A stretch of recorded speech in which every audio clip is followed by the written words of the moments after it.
Kipling, another Freemason, wrote a book called The Man Who Would One Day Be King. This was later made into a big-budget Hollywood film starring the likes of Sean Connery, Michael Caine, and Saeed Jaffari. The book is the story of two soldiers that journey to a country on the edge of India, a country that was once rumored to contain great riches, that once belonged to Alexander the Great. Upon reaching the country, the two soldiers are captured by the local inhabitants, a people called Kafirs, named after their country, Kafiristan. When the two men are about to be killed, a necklace is discovered around the neck of one of the soldiers. Engraved on it is the symbol of the Masonic one eye. The Kafirs revere him as their god and attribute to him the divine attribute of immortality. The man himself first regards himself as a king, and then in his newfound power begins to regard himself really as being a god. From the Muslim perspective, if not that of others, the similitudes that can be drawn from this story are very interesting. The Muslim scriptures, called hadith, contain many prophecies of the Prophet Muhammad.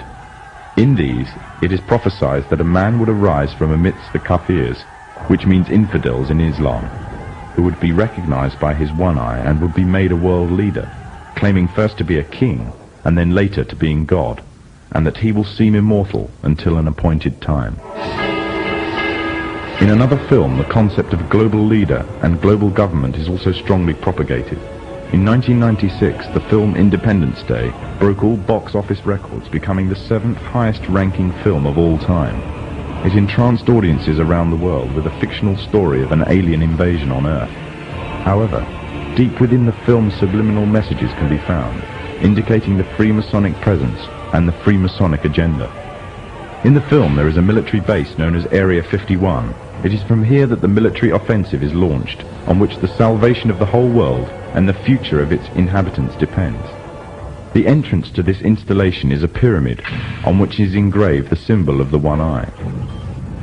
The film shows the USA as the forerunner in establishing a global offensive, involving all the nations of the world, an offensive which is devised, controlled and commanded by one man, one overall leader. The film is part of an upsurge in an upsurge of films and television serials on the topics of aliens, UFOs, and invasions threatening the whole of mankind. These are gradually fueling the growing interest and public unrest on the issue. This is just one of the many ways in which the Freemasons are paving the way for their global government. The Freemasons are using a number of approaches to drive fear into the hearts of the masses. I occasionally think how quickly our differences worldwide would vanish if we were facing an alien threat from outside this world.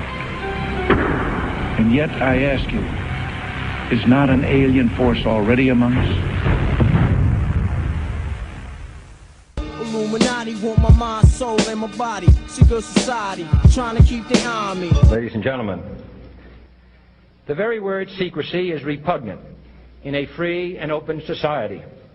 And we are, as a people, inherently and historically opposed to secret societies, to secret oaths, and to secret proceedings.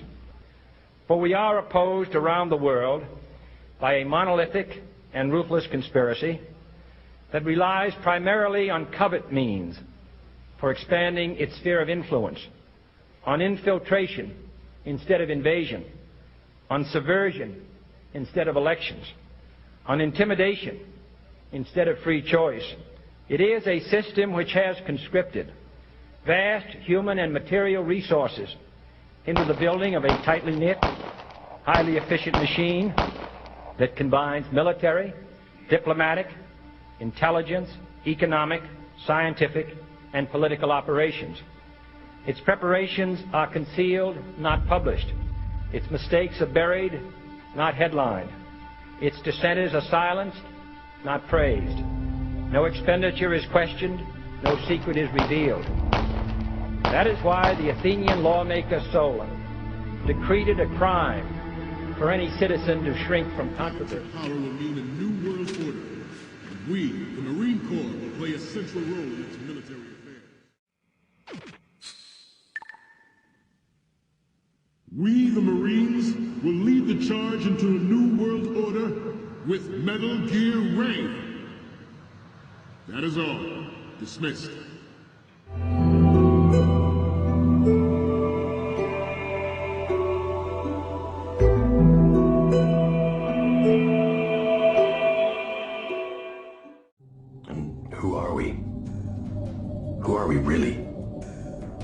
invisible hand. We are the Illuminati. We come before and after. We are forever. And eventually, we will lead them into the day.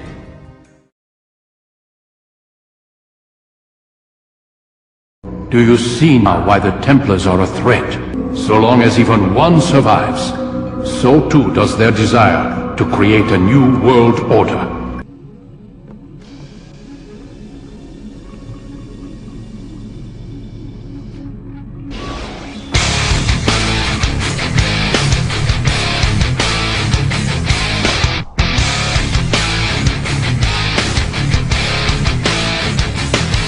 What is Scenario 12D? We know it's a war game scenario, that it has to do with airline counterterrorism. Why is that important enough to kill for? Because it's no longer a game. If some terrorist group wants to act out this scenario, why target you for assassination? Depends on who your terrorists are. The men who conceived of it in the first place. You're saying our government plans to commit a terrorist act against a domestic airline? There you go. Indicting the entire government as usual. It's a faction. A small faction. For what possible gain? The Cold War's over, John. But with no clear enemy to stockpile against, the arms market's flat. But bring down a fully loaded 727 into the middle of New York City, and you'll find a dozen tin-pot dictators all over the world just clamoring to take responsibility and begging to be smart-bombed. I can't believe it. World Trade Center. We're going to crash the plane into the World Trade Center. The pin makes it official. You passed the test. You're Illuminati now.